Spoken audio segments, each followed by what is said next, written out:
Alice?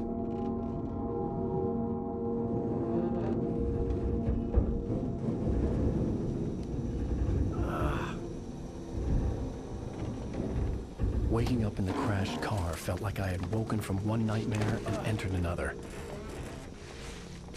I couldn't remember how I got there.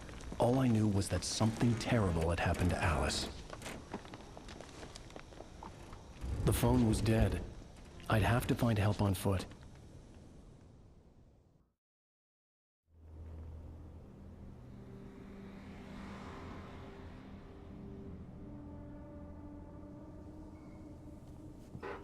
Among Alice's things was a book, The Creator's Dilemma, by a Dr. Emil Hartman.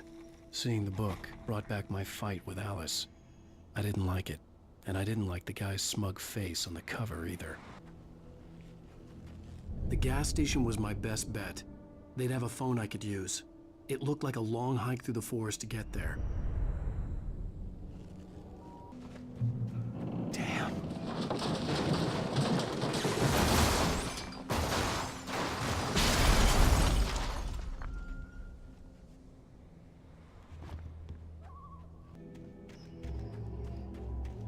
Hello? Hello? Is someone there?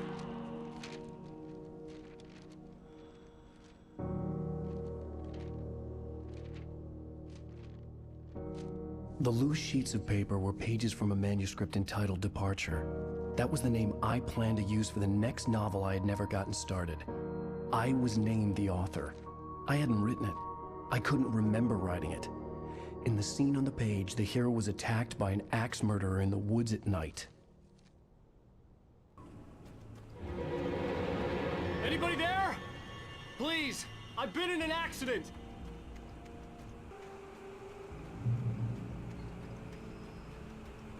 The lights up ahead were a good sign. Maybe I wouldn't have to hike all the way down to the gas station to find a phone.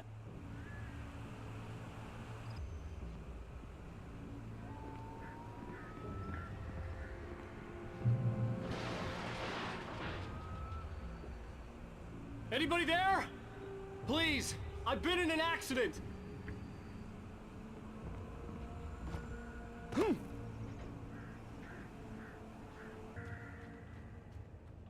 Hey! Hey, you! Phil! There's been an accident. I need help. Listen, Deposit. I need to... Premium cabins for rent in... Oh, hell. Carl Stuckey. Pleased To meet you. Non-refundable reservation deposit required. Fair and square.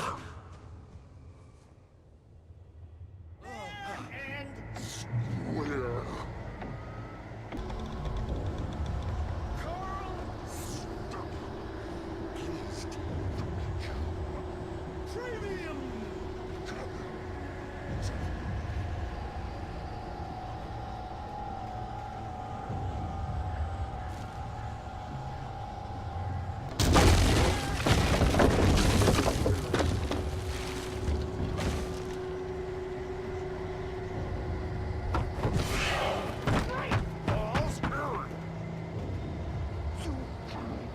To arrive, you lose.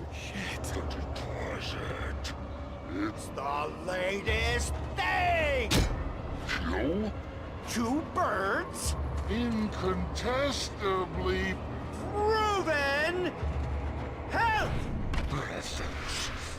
See the sights, Keep those cholesterol levels. down. Ah!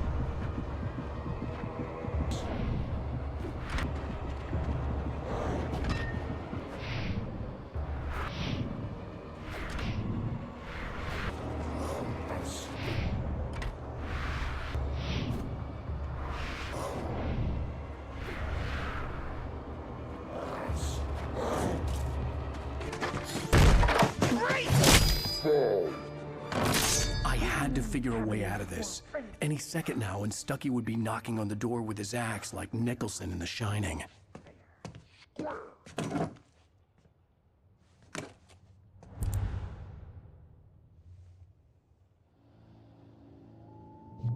I wasn't about to open the door, as long as I was liable to catch an axe with my forehead. During your trying, Woken. it's the latest thing in Testably. proven Yes! health benefits. Bright Falls Sheriff Station. Only I...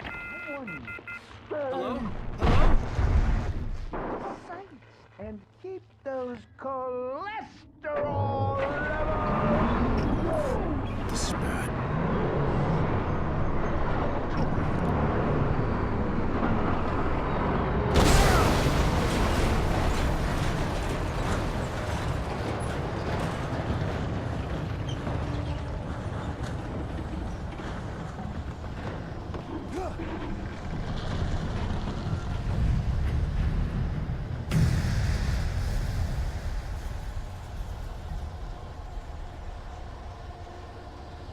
The bulldozer had gone over the cliff with the office. I hoped Stucky had suffered the same fate, but I wasn't planning on staying to find out.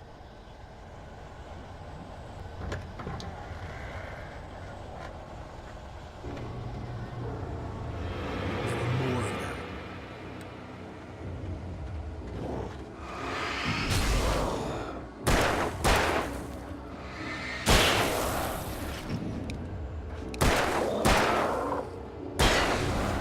My head pounded with a concussion. I'd never fired a gun outside a shooting range, and now I just killed someone. Or something. There were no bodies. They just disappeared. If I was dreaming, it felt real enough to make me sick. Eerie hand-painted graffiti was revealed by my flashlight. Someone had hidden a chest of supplies near it.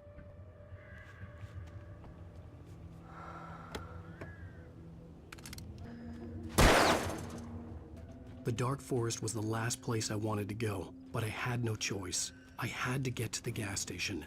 It's rabbit season.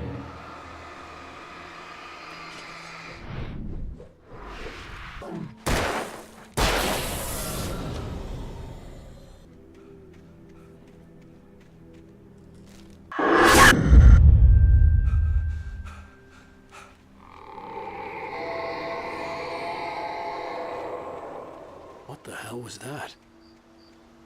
When I saw the river below, something uncoiled itself inside my head. I realized that I'd have to find a way across. I didn't even want to look at the water. Departure by Alan Wake. Ben turned to face me. His face was covered in shadows. It was hard to make him out in the darkness of the forest that surrounded us, but the axe he lifted was plain to see. It glistened with the blood of his victim. He grinned madly. The shadows were alive, distorting his features. It was a scene from a nightmare, but I was awake. Beacon stood before me. It was impossible to focus on it, as if it stood in a blind spot caused by a brain tumor and eye disease. It was bleeding shadows like ink underwater, like a cloud of blood from a shark bite. I was terrified. I squeezed the flashlight like my life depended on it, willing it to stop coming any closer.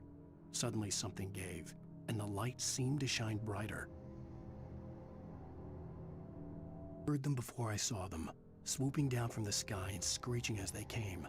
I spun around just as the cloud was upon me. For an instant, I stared into 100 dead eyes, black pearls glittering in the darkness. I raised the flashlight and the swarm exploded like fireworks. Feathers burned, turned into ash. I couldn't hear my scream above theirs. First, I kept finding the pages as if by accident. The book I couldn't remember was either a terrible and true prophecy or an act of creation that had rewritten the world. I began to hunt the pages feverishly, for they held the answer to the mystery. With it, I could save myself. With it, I could save Alice. I stepped into the gas station's garage. It was dark and quiet. The place was a mess. It looked like someone trashed the place or that there'd been some kind of fight. Light spilled into the room through an open door at the back, and I made my way toward it. Without any warning, I was blinded by a bright light. An old portable TV on the shelf had come alive by itself. Impossibly, I could see myself on the screen, talking like a madman. Cabin on Cauldron Lake? she asked. The sheriff looked at me suspiciously. The early morning light flooded through the office windows. I would probably never have gotten out of the woods alive without her help, but I couldn't tell her the truth of what I'd faced the previous night. She'd think I was lying or crazy. She'd lock me up, and she wouldn't help me find Alice. He spat on the garage floor and tried to shake the cobwebs from his head. Ever since the couple never showed to pick up the keys, things had been fuzzy. Something, a feeling, caught his attention. Stucky looked up and stared as his brain tried in vain to process the horror before him. He stumbled back, knocking over a can of oil. A black pool spread across the floor while he struggled for a brief moment, then let go as the unrelenting darkness engulfed him. He knew she had been gushing, but right now she didn't care. As far as she was concerned, her brief meeting with Alan Wake was literally the high point of her life. She watched as he got in the car with his wife. She was pretty, confident, at ease with Wake. Not like Rose. They were perfect for each other. She'd have given anything to be called their friend. Wheeler was bouncing off the walls. He jumped on a plane after his calls were ignored by both Al and Alice for several days. It could mean that they were both on a second honeymoon, but Barry didn't buy it. Al had been way too unstable for that, not sleeping, messed up. Barry had years of experience dealing with Alan Wake, and he couldn't ignore it. Something was wrong.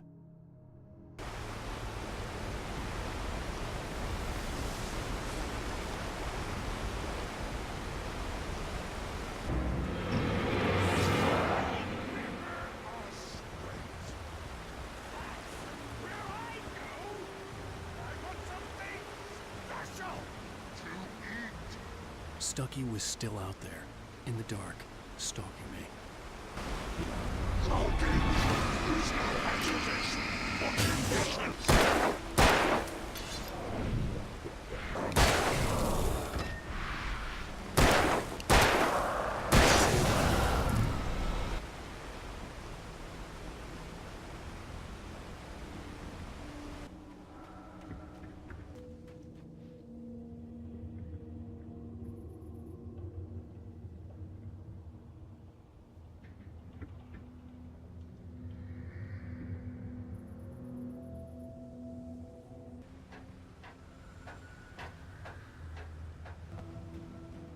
Taken. They're taken.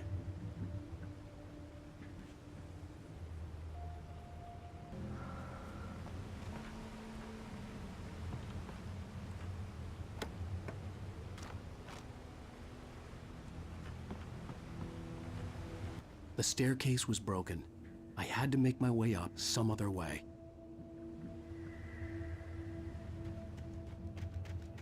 I couldn't stay here. There had to be a way to get up there.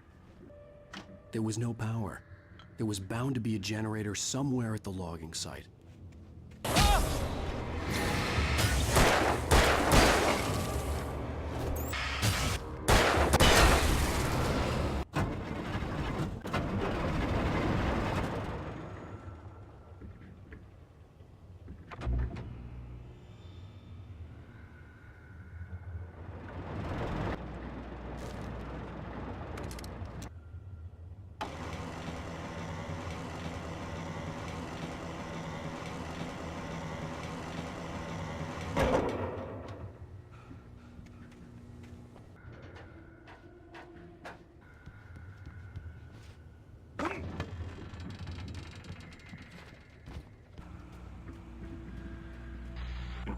Well, I was just outside for a breath of fresh air, and what a night. I know most of you are probably in your beds by now, but if you're still up and around, take a moment. Step outside for a spell and breathe in deep. The weather's absolutely still. The sky is crystal clear. It's like the forest is quietly breathing along with you. As you listeners know, I'm a night owl, and it's on nights like this I wish I wasn't cooped up in the studio. Makes an old man like me wish I could just roam wild. But here I am, and who'd keep you company all night long if I weren't? It looks like I'm not the only one staying up late. Caller, you're on the air. Hey, Pat, it's Maurice Horton. Hello, Maurice. What are you up to? Well, I was just taking Toby on his walkies. Oh, isn't it beautiful out there? Sure, but Pat, the reason I rustling in the undergrowth and took off after it, and I couldn't find it. Probably a rabbit. Sure. Toby loves rabbits. Well, sure. Anyway, I figured that, if anyone runs into Toby, they could grab him. My number's on his collar. And Toby's a friendly dog? Toby loves people. Usually he comes back, but we were pretty far from home, and it sounds like he went pretty wild there. Great dog, but he's just too dumb for his own good. Well, Maurice, it's out there now. Hope Toby comes home soon. Yeah, thanks, Pat. You have a good night now.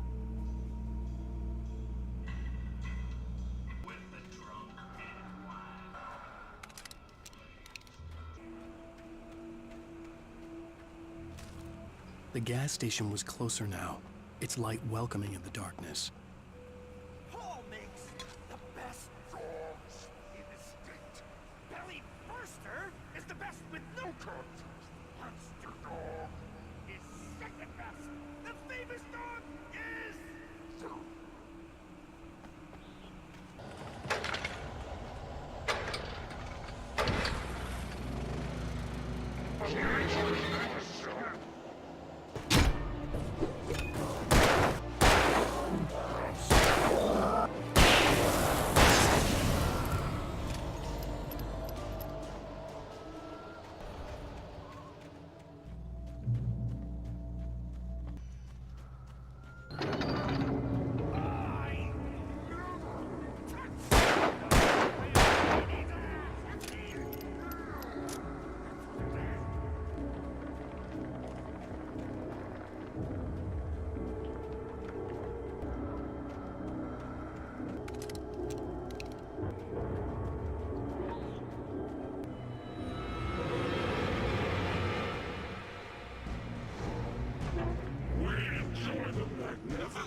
It bestows immortality on those who advance it to elevate all of mankind. Newton, Einstein, Sagan, princes among men. But the price for such a legacy is steep indeed. In Night Springs. Tonight's episode, a quantum suicide. If our lives are already written, it would take a courageous man to change the script. Having called a press conference, Dr. Barclay Colvin is about to demonstrate that very courage. Ladies and gentlemen of the press, I am Dr. Barclay Colvin, and I'm glad so many of you could join me here at the Moorcock Institute. Tonight, I'm going to give a practical demonstration of the many worlds interpretation. As you can see, this is a loaded 9mm pistol. It shall be part of a thought experiment.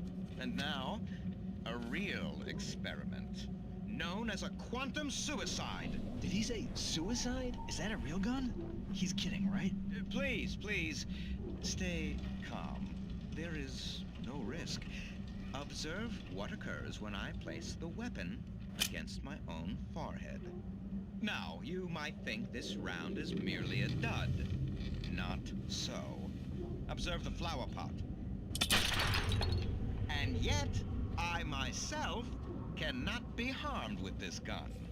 With each pull of the trigger, two new realities branch off. One in which the weapon didn't fire, and one where it did. With my machine here, I have ensured that this reality is always the former. I have bestowed upon myself quantum immortality. Under no circumstances can this gun kill me. So wait. What you're saying is that every time you pull the trigger, in another reality, you die? Yes, of course, but that's completely trivial. There's an infinite number of things that could happen at any moment, and they always do happen somewhere. The point is, this one thing did not happen here. You're insane, Colvin. Insane? Insane? Hey, was this thing supposed to be plugged in? I stumbled on it. You fools! Gaze upon quantum immortality!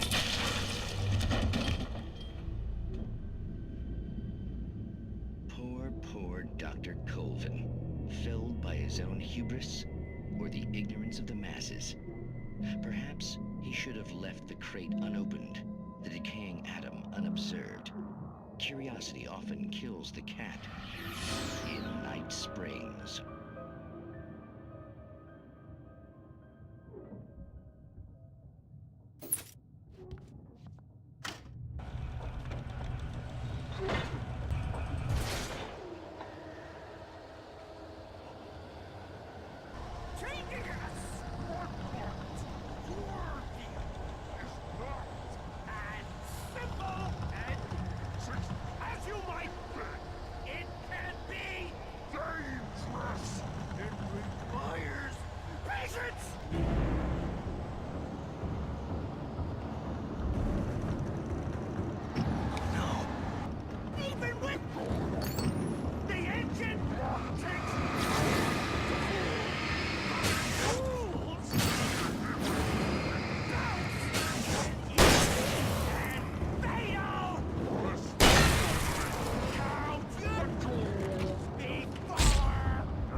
Stucky's body vanished, leaving behind only a lifetime of nightmares to come, assuming I'd reached the lights of the gas station alive.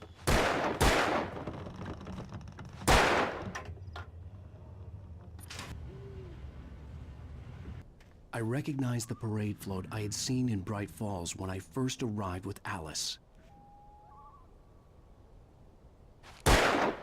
After the insanity I had just experienced in the darkness, the lights of the gas station felt comforting. At least for a moment, the sane world reasserted itself. The Deer Fest had been 2 weeks away when we arrived. If the day count on the banner was right, I was missing a whole week between the night we got here and now. I had to get inside the gas station to find a phone to call for help.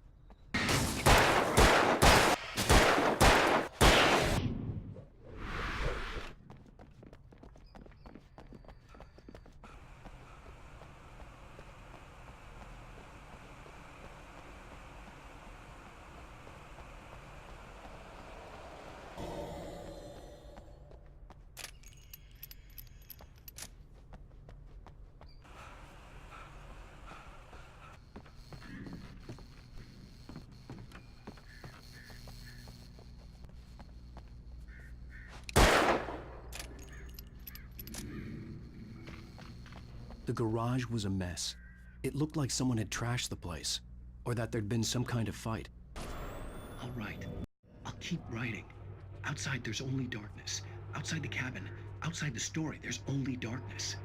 I can feel her presence in the dark. Just now, I could smell her perfume in the room. I'll reach her. I'll fix it up. I'll bring her back. The story will come true. If I stop, she's lost.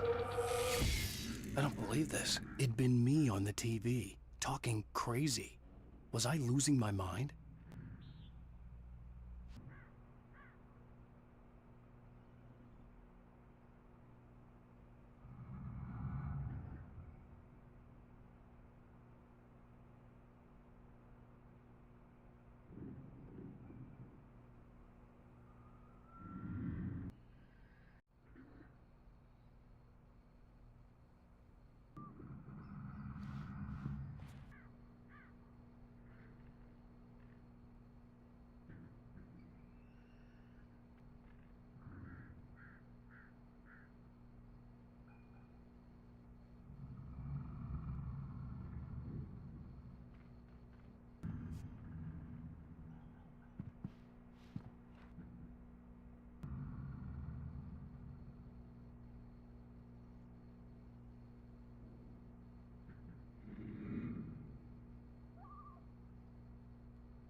Great Falls Sheriff Station.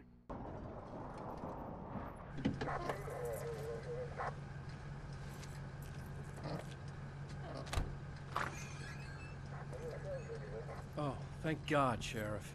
Sheriff Sarah Breaker. You are... I'm Alan Wake, but listen.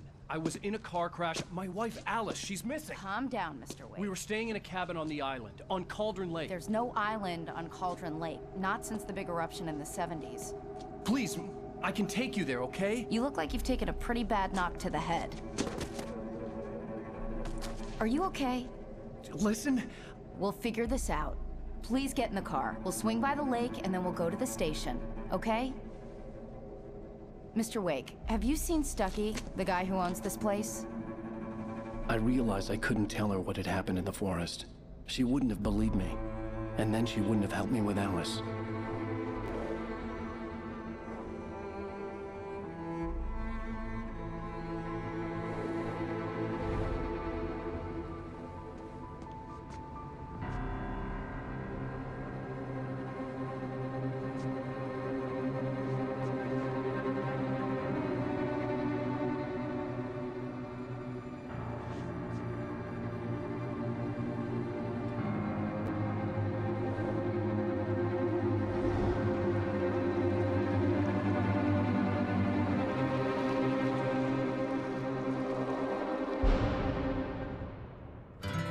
A candy-colored clown they call the Sandman tiptoes to my room every night, and just to sprinkle stardust and a whisper, go to sleep.